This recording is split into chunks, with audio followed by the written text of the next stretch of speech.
right, it is a minute past the hour. We're going to dive in. If you are just now joining our webinar series, this is the last of our four-part series, How to Improve MEP Project Delivery with Connected Project Data. And today we are going to be spending time talking about change orders, pricing, managing, and executing change orders for profitability. So my name is Rachel Webster. I'm the Product Marketing Manager for Project Management in Trimble MEP, and I'm based out of the Denver headquarters office, and I'm joined today by Nick Weaver. Nick, you want to say a little bit about yourself? Yep. Hey, everybody. Nick Weaver. I'm a sales engineer here for the Project MEP team, also based in Denver, Colorado. So I'm going to be the one doing the demonstration portion of the webinar today. Quick background on me. Initially got started in the industry working for a mechanical contractor here in the Front Range area in Colorado, and then spent about 5 years on the vendor side for commercial HVAC equipment and controls. So thanks for joining. Looking forward to it. Thank you, Nick. And before we dive into the content today, I just want to mention that our session, our webinar, is just 30 minutes today, and we're going to cover three main topic areas. We're going to talk about managing change orders from issue identification all the way through approval, and how that can the really full life cycle of a change order. We're also going to talk about how you can accurately price change orders with an all-in-one estimating tool that's included in Project MEP. And lastly, how you can monitor the impact of changes on your project budget and your project profitability. So before we dive into change orders, I want to give you a little bit of some perspective around Trimble's vision related to connected project management from, and as we call it, from design to done. So what we're going to be sharing today is just a part of some of the capabilities included in Project MEP, which is Trimble's offering related to project management designed for MEP contractors. And Project MEP includes tools to connect teams all the way from design and detailing, estimating, fabrication, of course your project management, into any Trimble hardware you use, and also even touching on financial management if you use Viewpoint or Trimble ERPs. So Project MEP gives you capabilities to collaborate across all of these teams so that you can deliver more profitable projects. Of course, we're going to be focusing on change orders today, which is more closely aligned to estimating and finances, but there's more to learn when it comes to Project MEP, and highly encourage you to look at the other parts of our webinar series if you want to learn more. So before we dive into change orders, I just want to highlight a few pain points and opportunities related to change orders, especially as it relates to the MEP space. We hear from customers all the time that change orders can really make or break the profitability of a project, especially if you're starting off a project where it was a low bid situation. You might be relying on change orders to deliver a profit margin for the job, which is not a great place to be, but it happens a lot. So how can you make sure that you're identifying change orders and enforcing the scope on the project? Maybe you're working with a customer who's maybe the scope is a little wishy-washy in some areas. It's all about making sure that your operations teams, whether that's your project manager or maybe your field foreman, has connected project data. So drawings, RFIs, and changes so that they can understand what the original scope is, and they can also enforce the scope and identify changes if the scope changes so that you can be making money off of those change orders. So next, say, we've identified a change order. The next part of it is making sure you're getting an accurate price for that change.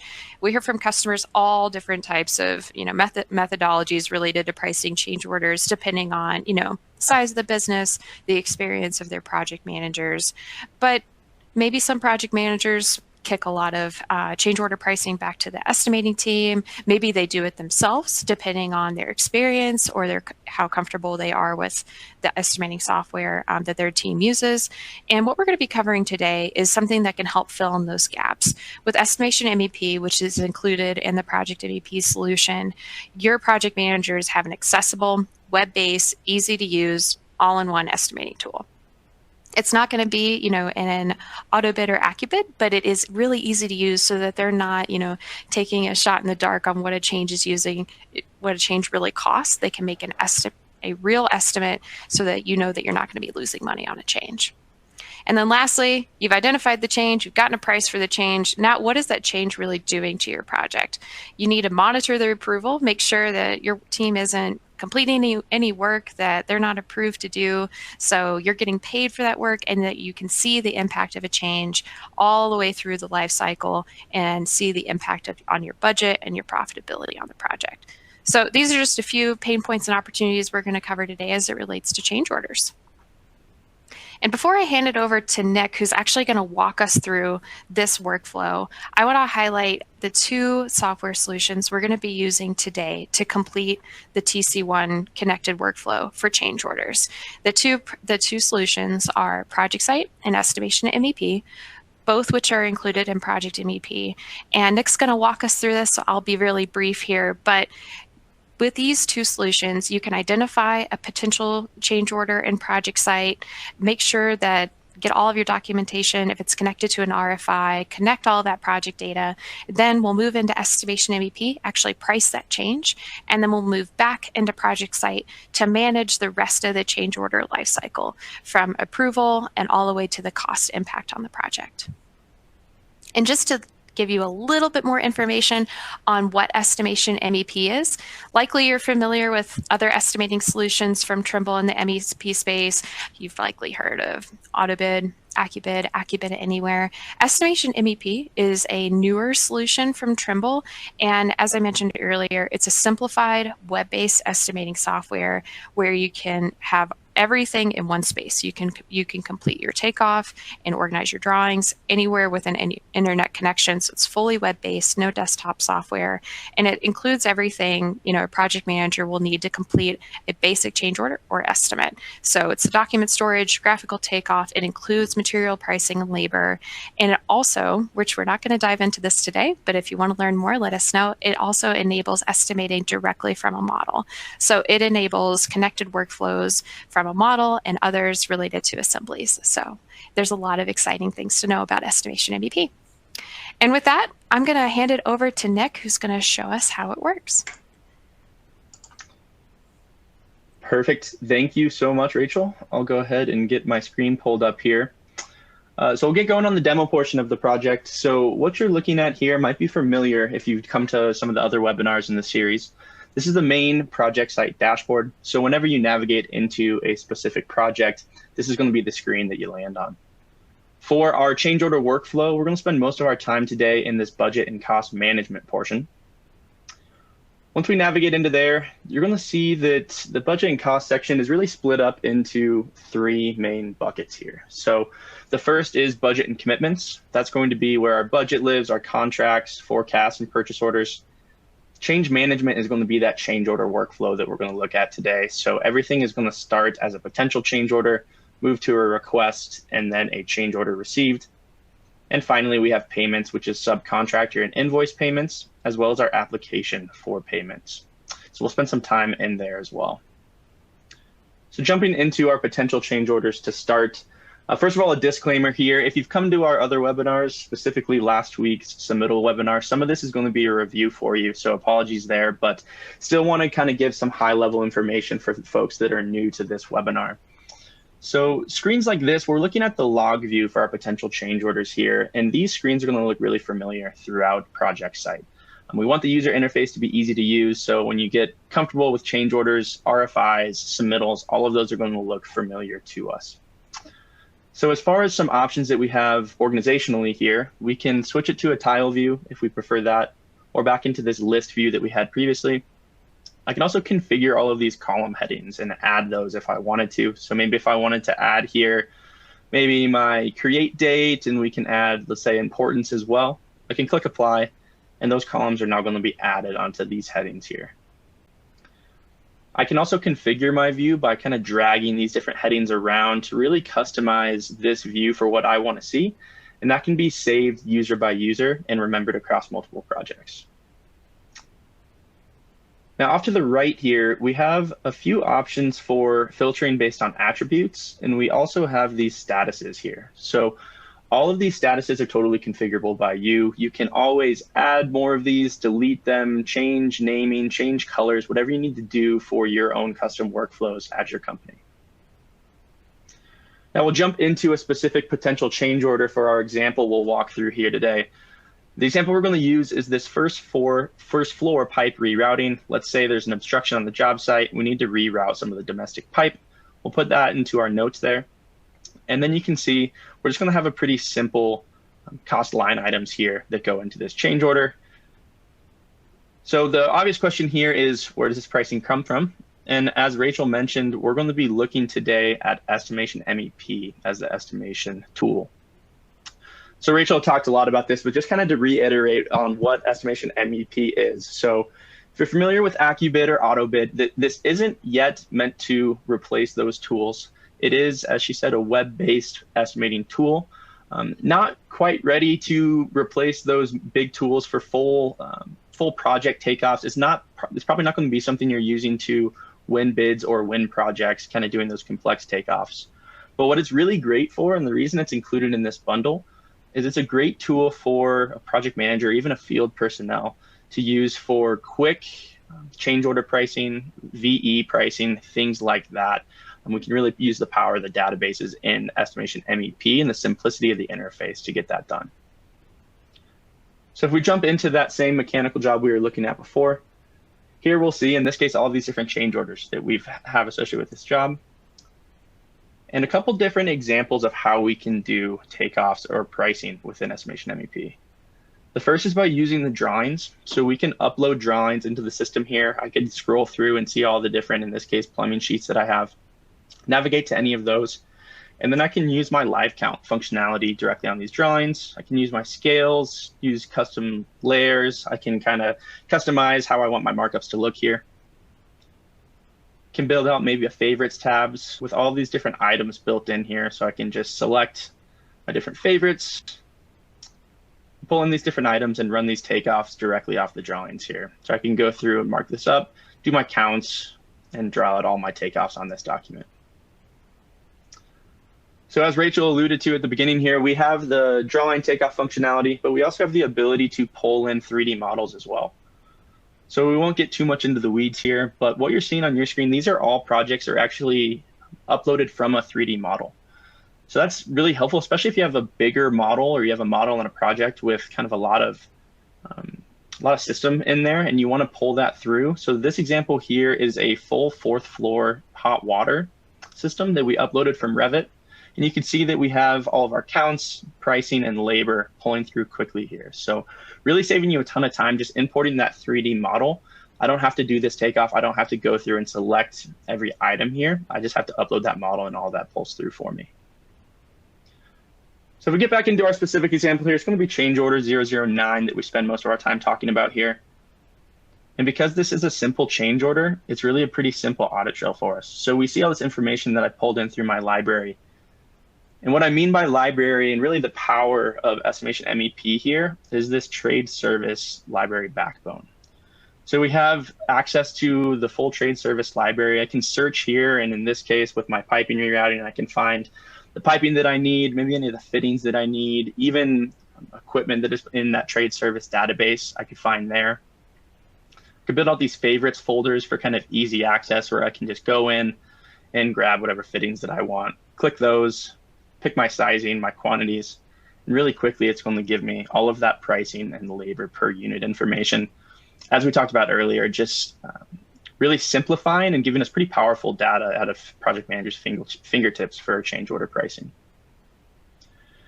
Here we have our audit trail that we had created, and then we can go down and look at the summary for all of this information that we've pulled through. I have my labor total pulled through here. If I had cost codes built in, those would certainly translate to cost, but in this case, we'll just do that on the back end. I could track any rentals or general expenses or subcontractors if I had those, but for this example, what we really care about is going to be the summary of material costs that we're pulling through from trade services. So now we have that total material cost, we have those total hours that we got, and now we can move forward with the pricing and the management of this change order. So here we put those dollars in there. Currently we have them under estimate. I could also put it under proposed or applied, whatever I want to track that as. And I can also tie it to different budget codes here. So under budget search, this is going to allow me to tie this back to my budget for all those different budget codes in my system, so that as we're making changes here throughout the workflow, it's going to be talking back to our budget. I can choose how I want that allocated here. In this case, I'll have it as an approximate revision. And I can choose how the cost is going to be allocated as well. So because we are still at a potential stage, I'm going to put this at no allocation for now. We'll adjust that later as we go through this change order workflow.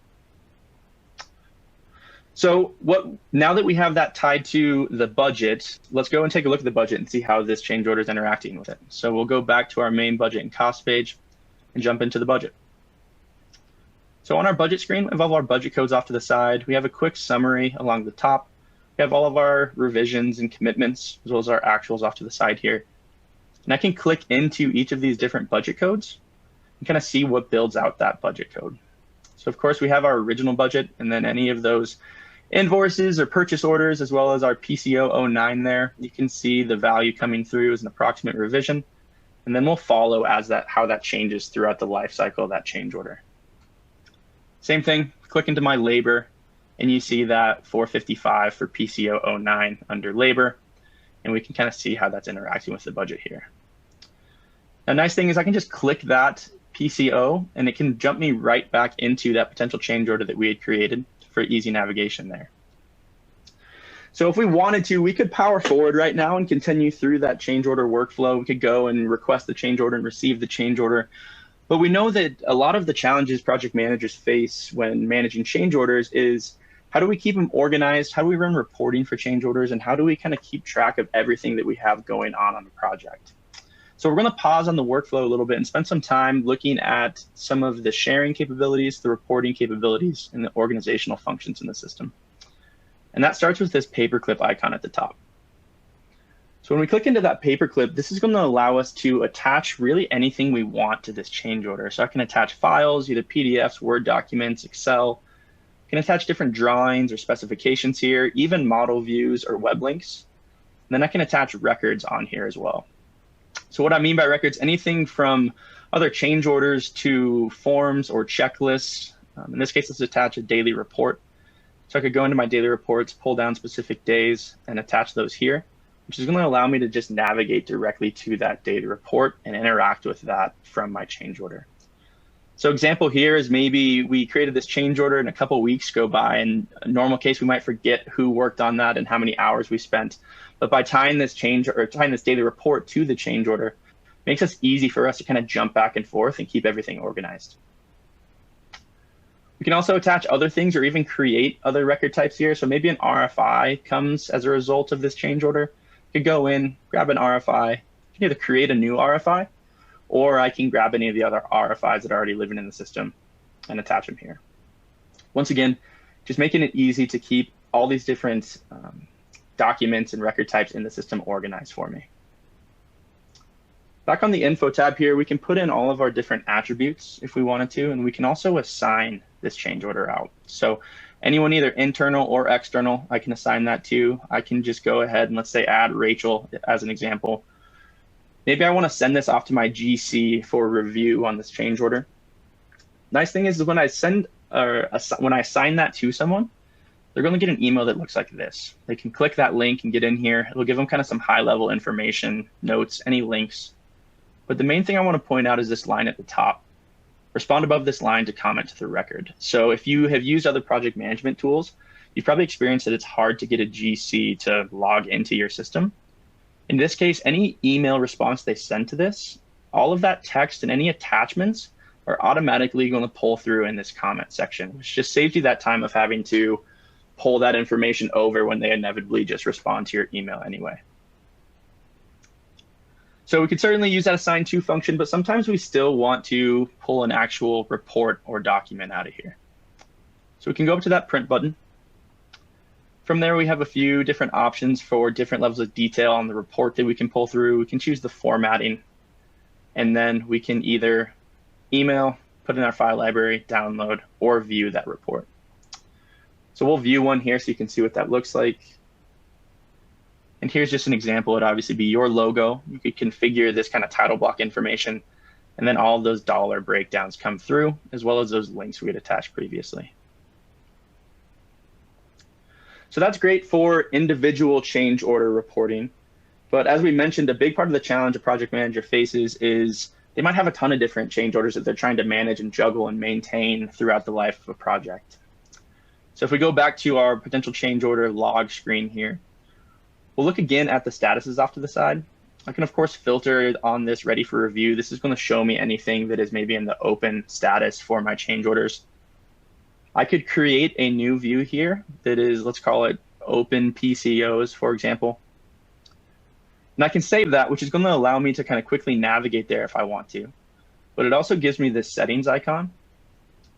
Once I go into those settings, I can check this box to include it as a widget on my dashboard. And that's going to make it so every time I log into any of my projects, I can have a widget that's there front and center telling me all of my open change orders I have for the projects. I can also run reports for those open change orders, and I can even schedule those reports. So let's say every Monday morning at 8 a.m., I want to get an email that tells me all of my open change orders. I can configure that, and it's going to automate that email to me weekly. So that's certainly helpful for kind of project by project management of our change orders, but we can also run reports across multiple jobs. So if I go to this same print button up here at the log view, I'll open that up, and here I can click this drop down, and I can grab all of the jobs that I have access to or that I'm involved in and run any reporting, in this case, for open change orders across all of those jobs. So just giving the project manager the capability to stay organized and stay on top of what they might have as it relates to change orders. So now that we've looked at some organizational stuff and some reporting, let's keep going with this change order workflow. So we're going to start by going now to a change order request. And this part's pretty simple. We just go ahead and add a new change order request. We'll put in our description here. We're still looking at this first floor piping reroute. We'll create that request. And then all we're doing here is clicking add and then pulling in that potential change order we created. Now, all that information from that PCO is going to pull through. We have our budget, we have the amounts, our notes. I can put contact info here, the to company, we can put our GC. You'll see that we can automatically have main contacts populate. Trimble is the from company. Again, I can go through, if I wanted to, I could remove that auto-populated contact, maybe put myself in there instead. Now from here, we could do more interaction with this request. We could put notes in if we wanted to. We could assign it. We could put in those attributes. For the sake of time, we'll keep moving here and move into the change order received portion. So as you might expect, we have our same log view. We can see all the other change orders we've received, and we can also add a new one. And here's where we're actually going to tie this to a contract. So here I have my contracts. I can select this as relating to our GC contract. Put in my description once again here. And now all I have to do is just pull through that change order request that we just created. So go to add CORs, grab that request we just made, and all that information is going to pull in. So now once we've received that change order, we might want to go and switch this status to approved. And we also want to adjust how that's going to interact with our budget. So we can go back in here, and where before we had no allocation under cost types, now that it's approved, we want to go ahead and have it showing up as an approximate commitment under cost maybe. So I can make that change. Now it's going to be interacting with that budget under our costs and actuals as well. So we can go back to our budget to take a look at how that change has affected our budget. So once again, in the budget, we can click into these budget codes. Here we have that same 455 as an approximate revision, but now we'll see it's coming through as an approximate commitment as well. And also, because we made that change, it's coming through as that actual cost to complete there. Same thing on our material. We have that value coming through as an approximate commitment and also showing up under our actuals there.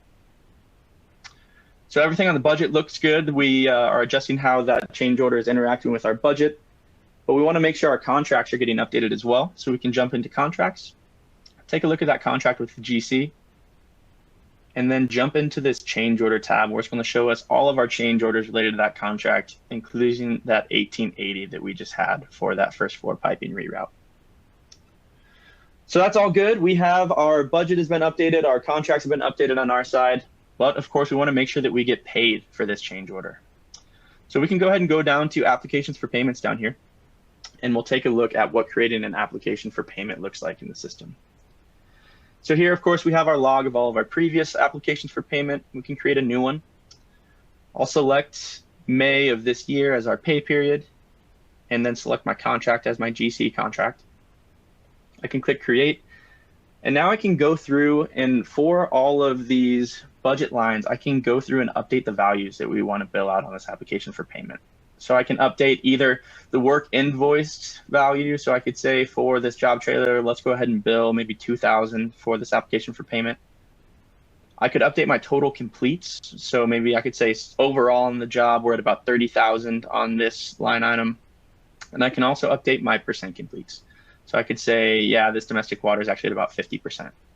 Regardless of which of those inputs, those are all going to talk back and forth to each other. Finally, I can go in and I can pull in that received change order. So we have that first floor piping that we've been working on. I can grab that, put it in my application for payment. It's going to show up on the bottom here. I can decide maybe we want to bill that out 100%, put in 100% there.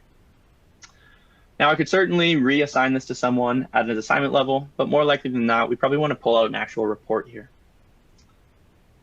So once again, I can go into my reports. The nice thing here is that summary page and that continuation page, those are going to look very similar to what you might be using as an AIA 702, 703 form. So in this case, we'll select summary. And there you go. That probably looks a lot like what you might be using for applications for payment on an AIA 702. Now, last thing I'll say here is we've been looking at the budget and cost section within ProjectSight, really just in the ProjectSight functionality. And there's certainly a ton of power within this system in terms of managing your budget, managing that change order workflow, keeping organized, reporting, things like that. There's also a lot of opportunities for unlocking even more benefit of this budget and cost system by integrating it with your ERP. So as you may know, Trimble Viewpoint has a couple ERP products, one being Vista and one being Spectrum. The ProjectSight to Vista integration already exists today, and we're really looking forward to that Spectrum ProjectSight integration coming soon here.